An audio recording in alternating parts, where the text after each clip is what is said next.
Saat ini, COVID-19 semakin menakutkan. Menjalani proses vaksinasi menjadi salah satu cara untuk memperkuat imun tubuh agar tubuh tidak bereaksi terlalu parah saat terkena COVID-19. Merasakan pentingnya dari vaksin, Sarwenda dan Veteran Peto beserta rombongan baru saja melakukan vaksinasi tahap pertama. Lantas, seperti apa proses vaksinasi untuk Sarwenda dan Veteran Peto? Apakah benar seorang Veteran Peto takut terhadap jarum suntik? Sejak awal menjadi orang tua sambung dari Veteran Peto, Ruben Onsu tidak pernah sama sekali membedakan kasih yang ia berikan kepada veteran maupun Thalia dan Tania yang darah dagingnya sendiri. Bahkan, Ruben sendiri melakukan apa yang ayahnya dulu lakukan pada dirinya untuk membangunkan Onyo. Lantas, bagaimana tanggapan teman-teman artis dan netizen melihat kedekatan ayah dan anak ini? Keluarga Onsu memang selalu terkenal dengan kehangatan dan kekompakannya. Bahkan, keluarga Onsu kompak memiliki hobi yang sama, yaitu berkuda. Lantas, mengapa keluarga Onsu jadi sangat hobi berkuda? Dan bagaimana tanggapan Sarwenda mengenai PPKM darurat yang membuatnya tidak dapat menjalankan hobi berkudanya? Pemirsa, bersama Intens Investigasi, kami hadirkan kabar terkini, terpercaya, dan teraktual. Tetapi sebelumnya, jangan lupa untuk like, subscribe, dan juga share channel YouTube ini.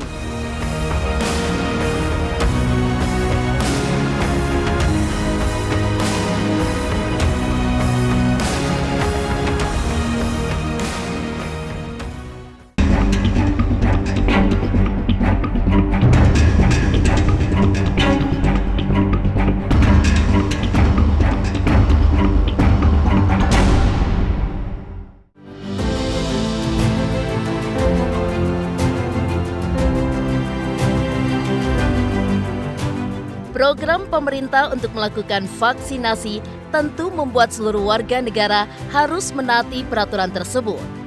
Tidak terkecuali keluarga Onsu, Sarwenda, dan Veteran Peto yang sekarang sudah menginjak usia 16 tahun dan sudah bisa menerima vaksin, akhirnya mendapatkan vaksin pertama mereka. Tidak hanya berdua, Sarwenda juga membawa para asistennya untuk mengikuti vaksinasi. Lantas, bagaimana keseruan Sarwenda dan Onyo saat menerima vaksin COVID-19 yang pertama?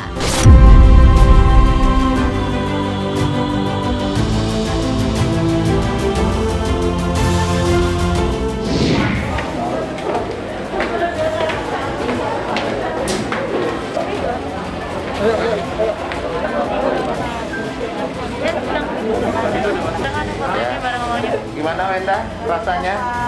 Belum? Ya? Enggak.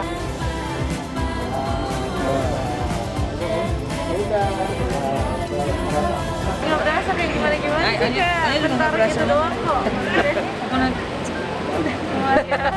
Ini vaksin aku pertama sih gitu.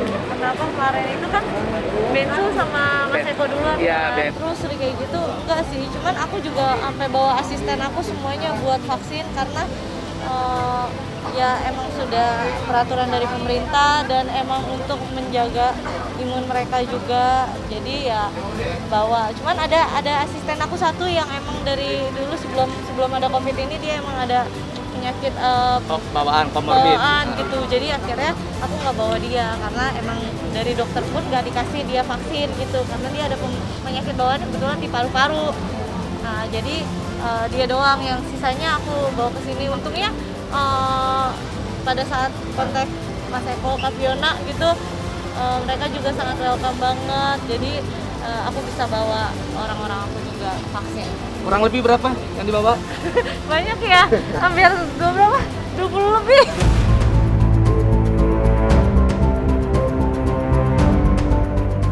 Peraturan baru menyebutkan jika saat ini vaksin dapat disuntikan untuk golongan usia di bawah 17 tahun. Sarwenda yang mendengar hal ini tentu langsung membawa Onyo bersama dirinya untuk ikut menerima vaksin tahap pertama. sempat berpikir 2 kali tentang Onyo yang akan mengikuti vaksin.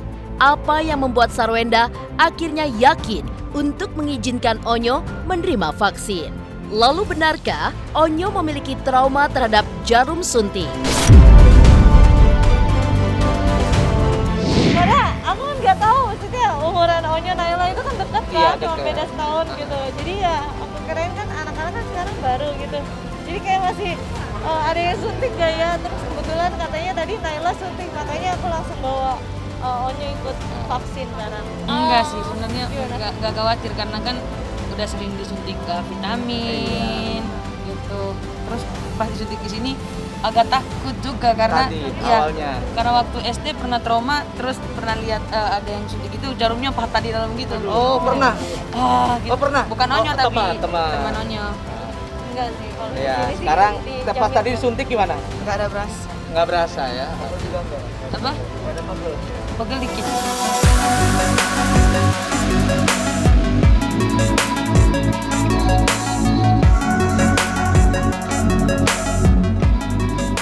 Di mata Ruben Onsu dan Sarwenda, Bertrand Peto sudah seperti anaknya sendiri. Ruben bahkan melakukan rutinitas pagi yang dahulu ia lakukan bersama sang ayah dengan Bertrand Peto.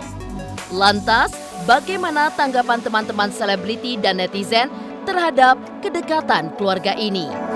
Pemirsa, pastikan tetap di Intens Investigasi. Dan jangan lupa untuk like, subscribe, dan juga share channel YouTube ini.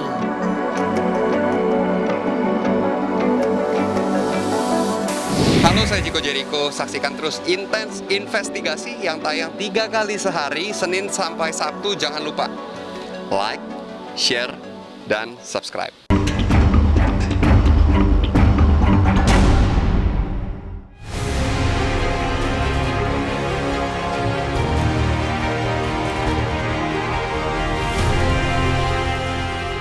Selalu menyenangkan melihat keluarga Onsu yang begitu bahagia. Meski sedang mengalami masa sulit akibat pandemi ini, keluarga ini tampak selalu menampilkan kebahagiaan di setiap kegiatan yang dilakukannya. Bahkan, beberapa waktu lalu, Ruben Onsu memposting sebuah video di mana ia menggendong sang putra, Bertrand Peto, untuk bangun dari tidurnya. Dalam captionnya, ia menulis, "Persis aku sama papaku dulu. Kalau dibangunin untuk pagi, susah banget. Sekarang kalau Onyo, kalau udah bangun pagi, minta digendong dulu baru mau mandi. Nanti ini akan jadi cerita kalau dia dewasa." Video itu pun menuai beragam komentar teman-teman selebritis. Salah satunya yang menjadi sorotan adalah Evan Sanders yang mengomentari postingan tersebut dengan kalimat, "Ampun, bukannya tambah gede, makin berat tuh Onyo. Wah kakak, kaki lu kuat kok Ruben Onsu." Tak hanya dari teman artis, netizen pun banyak yang melemparkan komentar pada video ini. Ada yang merasa gemas akan kedekatan yang terjalin secara natural dari Ruben dan Onyo. Tapi ada pula yang nyinyir dan sinis seperti komentar yang berbunyi, "Udah gede Onyo, kasihan Papa Ruben pasti berat. Harus mandiri.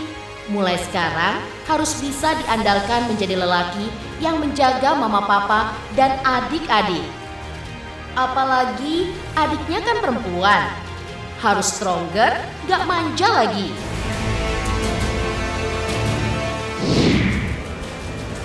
Bangun pagi sama si Onyo. Onyo, udah pagi.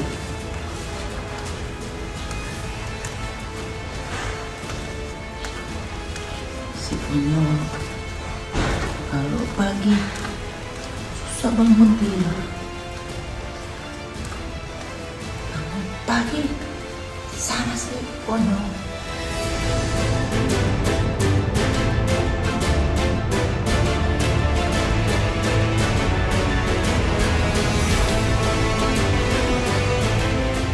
Meski Bertrand Peto bukan anak kandungnya, namun kasih sayang yang diberikan oleh Ruben Onsu dan Sarwenda tidak pernah beda dengan yang mereka berikan pada Thalia dan Tania. Ruben dan Sarwenda sebagai orang tua tentu juga menginginkan Betran Peto menjadi anak yang baik serta bertanggung jawab. Banyak nilai-nilai yang diajarkan oleh Ruben kepada Betran maupun kepada adik-adiknya, yaitu Thalia dan Tania. Lantas, nilai-nilai apa saja yang ditanamkan seorang Ruben Onsu kepada anak-anaknya itu? Kalau Onyo sudah terlihat dia berbagi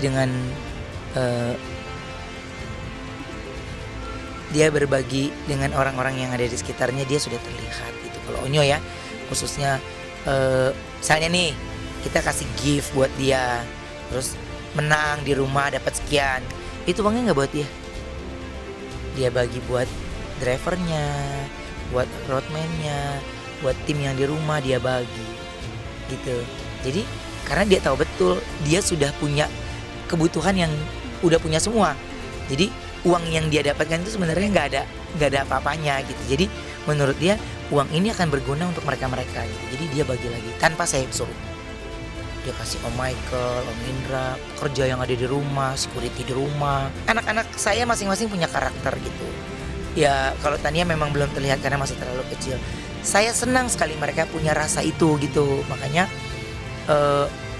buat saya tidak boleh dijadikan contoh, tapi saya punya cara untuk anak saya sendiri yang menurut saya, ya saya ingin menjadikan mereka seperti apa yang saya mau. Sehingga tidak ada yang menganggap saya ini pilih kasih, atau saya memutus komunikasi, atau saya menjauhkan, tidak ada lagi. Karena yang sesungguhnya malah saya dan istri saya menginginkan Onyo lebih mencintai orang tua kandungnya daripada saya.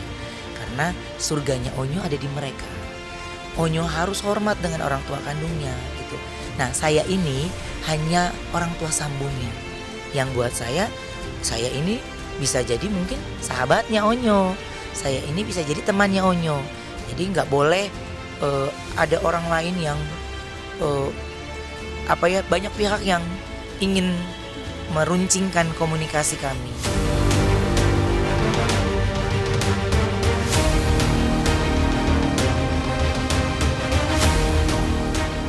Keluarga Onsu selalu terlihat sebagai keluarga yang kompak. Kekompakan mereka bahkan terbawa sampai ke hobi baru mereka yang sama, yaitu berkuda. Lantas, apa alasan mereka memilih hobi berkuda? Bagaimana pula keluarga Onsu menjalankan hobi mereka di tengah PPKM darurat saat ini? Pemirsa Intens Investigasi, jangan lupa untuk like, subscribe, dan juga share channel YouTube ini.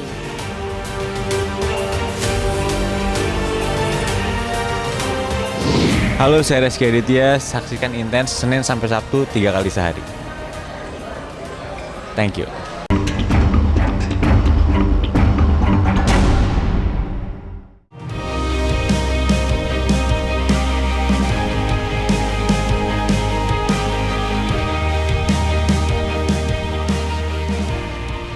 Keluarga Onsu memang sangat terkenal dengan kekompakannya. Terlihat selalu sibuk dengan pekerjaan, keluarga Onsu punya caranya sendiri untuk menghabiskan waktu. Memiliki hobi yang sama ternyata menjadi family time untuk keluarga Onsu di tengah segala kesibukan mereka. Uniknya, keluarga Onsu belakangan ini sedang menikmati hobi barunya, yaitu berkuda. Lantas, siapa sebenarnya yang pertama kali memilih untuk hobi berkuda? Lalu apa alasan Sarwenda ikut-ikutan menggemari olahraga berkuda ini?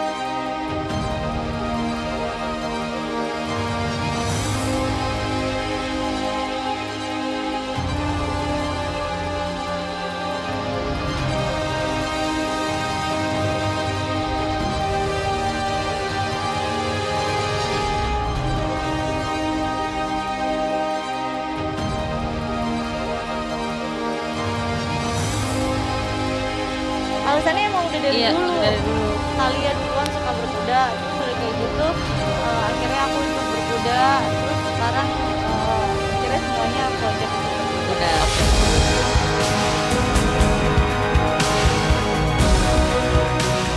COVID-19 yang penyebarannya semakin masif membuat pemerintah memutuskan untuk mengadakan PPKM darurat sejak 3 Juli hingga 20 Juli mendatang. Peraturan ini membatasi mobilitas serta kegiatan masyarakat untuk berada di luar rumah. PPKM darurat tentu berdampak pada semua orang, tidak terkecuali keluarga Onsu. Lantas, dampak apa yang dirasakan oleh Sarwenda dan keluarga? Kebetulan aku aktivitas semuanya di rumah aja gitu, karena emang benar-benar mematuhi di rumah gitu. Cuman kalau misalnya orang nanya, ya aku tidak mau mengurangi karyawan, sebisa mungkin tidak mengurangi karyawan yang ada di rumah. Jadi saya yakin mereka juga punya kebutuhan menjadi tukang keluarga. Jadi paling protokol kesehatannya di rumah kita siapkan nakes. Jadi buat yang pulang pergi biasanya 2 hari sekali mereka harus melakukan swab antigen. Kita provide juga. Kalau yang di rumah tinggalnya ya minimal seminggu sekali. Untuk sementara kita nggak keluar kemana-mana dulu.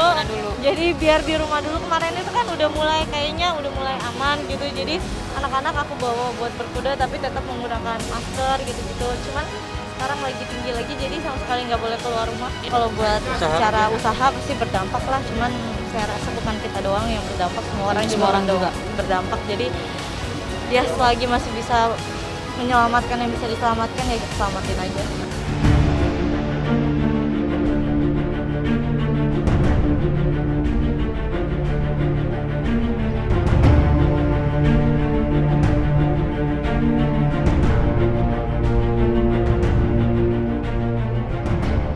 Demikian pemirsa, kabar terkini, terpercaya, dan teraktual yang kami hadirkan hari ini. Saksikan terus Intens Investigasi setiap hari Senin sampai dengan Sabtu, tayang 3 kali sehari, yaitu jam 11 siang, 3 sore, dan 7 malam, hanya di YouTube channel. Dan pastikan jangan lupa untuk like, subscribe, share, dan juga komen channel Intens Investigasi.